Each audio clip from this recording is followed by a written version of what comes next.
सत्ता में बात करते हैं उस दर्द की, उस चिंता की जिसके शिकार 48 लाख से भी ज्यादा छात्र हैं। इस पीड़ा का नाम है परीक्षा घोटाला, यानी पेपर में गड़बड़ी।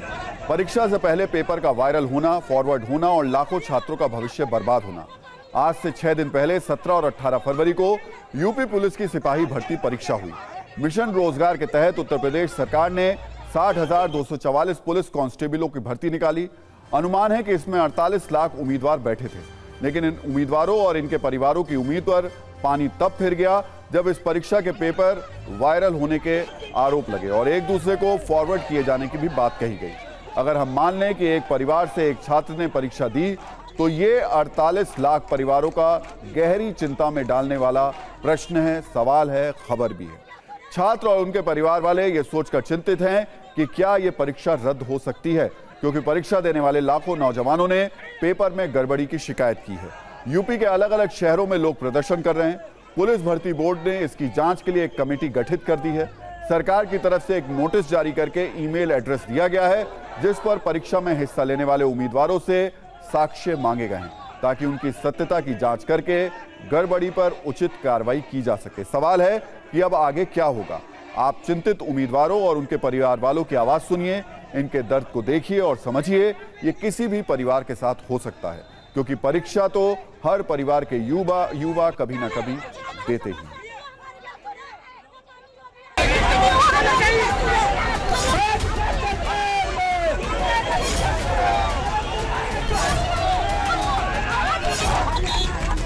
पुलिस भर्ती परीक्षा को लेकर यहाँ पर हजारों की संख्या में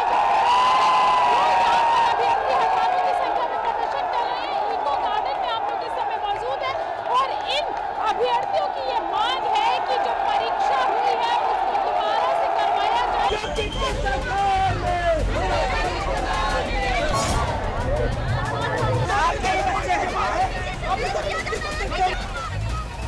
यहाँ पर देख पा रही होंगी कि काफी संख्या में जो छात्र हैं वो यहाँ पर लगातार प्रदर्शन कर रहे हैं, नारेबाजी यहाँ पर हो रही है और उनका कहना है कि जब तक इस पेपर को दोबारा से करवाने का लिखित आश्वासन इन लोगों को नहीं मिलेगा, तब तक ये लोग यहीं पर ऐसे ही डटे रहेंगे।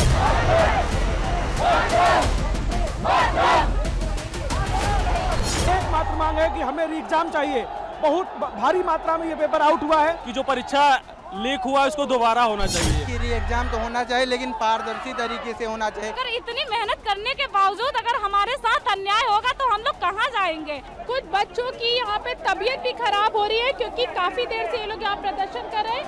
यहाँ पे कुछ महिलाएं भी हैं जो छात्र हैं जिन्होंने एग्जाम यहाँ पर दिया था। हालांकि सरकार ने इस पे सरकार कह रही है कि उन्होंने जाँच कमेटी बता दी है और जाँच कर रही है। मेरे पास 36 घंटे पहले पेपर आया था, लेकिन ये सरकार नहीं सुन रही है। मुझे री-एग्जाम चाहिए, केवल एग्जाम चाहिए।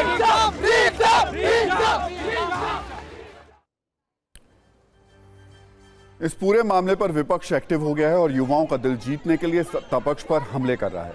प्रियंका गांधी ने हाल ही में हुई पेपर लीक की 2 घटनाओं की सीबीआई जांच करने और दोषियों पर सख्त कार्रवाई करने की मांग की है।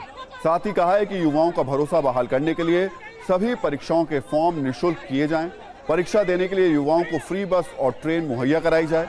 राहुल गांधी और अखिलेश यादव भी पेपर लीक के मुद्दे पर सरकार को घेर रहे हैं, यानी युवाओं के गुस्से को सियासत की करेंसी बनाने की भी कोशिश है। हर नौजवान ये कह रहा है कि पर्चा लीक हुआ है, या सॉल्वर्स ने पहले ही सॉल्व कर दिया था, व्हाट्सएप पे आंसर चल रहे थे और कुछ लोग तो कुछ ही समय में पूरा का पूरा क्वेश्चन पेपर सॉल्व करके निकल आए। जो भी इनकी सरकार में परीक्षा हुई है सब में पेपर लीक हुआ है। अब मैं आपको बताता हूं ये पेपर लीक में क्या हो रहा है। तकरीबन हिंदुस्तान की 90% आबादी, अब ये क्या करते हैं, इनको सबसे पहले एक झूठ बताया जाता है। छोटे छोटे बच्चे पैदा होते इतने बड़े, उनको कहा जाता है बेटा तू अगर पढ़ाई करेगा, आया बेटा तू अगर पढ़ाई करेगा तो तुझे आईएएस में, आईपीएस में, रेलवे में इधर उधर नौकरी मिलेगी।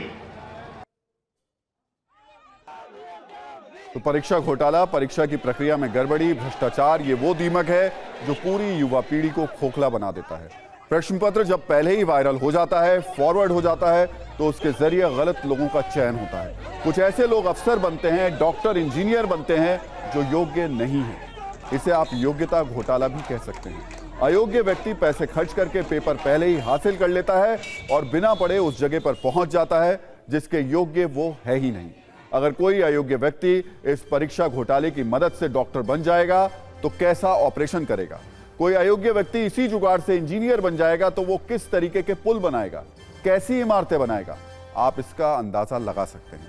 इसलिए परीक्षा घोटाला कोई छोटा मोटा अपराध नहीं है, बल्कि ये पूरी की पूरी पीढ़ी को बर्बाद करने की इंडस्ट्री है, जिसमें हर वर्ष करोड़ों रुपए दांव पर लगते हैं और कुछ लोग देश की इस बर्बादी के बदले तिजोरियां भरते हैं।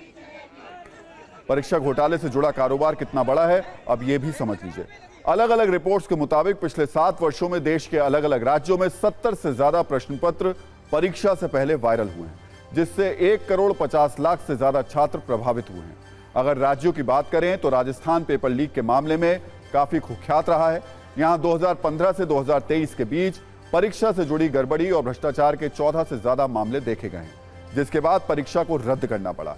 इन्हीं 7 वर्षों में गुजरात की स्थिति बहुत खराब रही। यहां इसी अवधि में पेपर लीक की 14 घटनाएं हुई। उत्तर प्रदेश में 2017 से 2022 के बीच पेपर लीक की कम से कम 8 घटनाएं हुई हैं। सिर्फ प्रतियोगी परीक्षाओं के पेपर ही वायरल नहीं होते हैं, स्कूल की परीक्षाओं के पेपर भी परीक्षा से पहले फॉरवर्ड हो जाते हैं, मोबाइल पर डिलीवर हो जाते हैं। ये पूरा धंधा बड़े पैमाने पर चलता है। पिछले कुछ वर्षों में बिहार बोर्ड की क्लास 10 की परीक्षा में 6 बार पेपर लीक हुए। पश्चिम बंगाल में बोर्ड परीक्षा में 7 वर्षों में कम से कम 10 बार पेपर लीक हुए। तमिलनाडु में 2022 में कक्षा 10 और 12 की बोर्ड परीक्षा के पेपर लीक हुए हैं। 2023 के मार्च में असम में बोर्ड परीक्षा कॉमर्स का पेपर लीक हुआ तो दावा किया गया कि प्रश्न पत्र व्हाट्सएप पर 200 रुपए से लेकर 3000 रुपए तक में बेचे जा रहे थे। तो आप समझ सकते हैं कि यह कितना बड़ा घोटाला है और इस घोटाले से कितने करोड़ युवाओं को अपने भविष्य के साथ में अंधकार की तरफ जाना पड़ता है।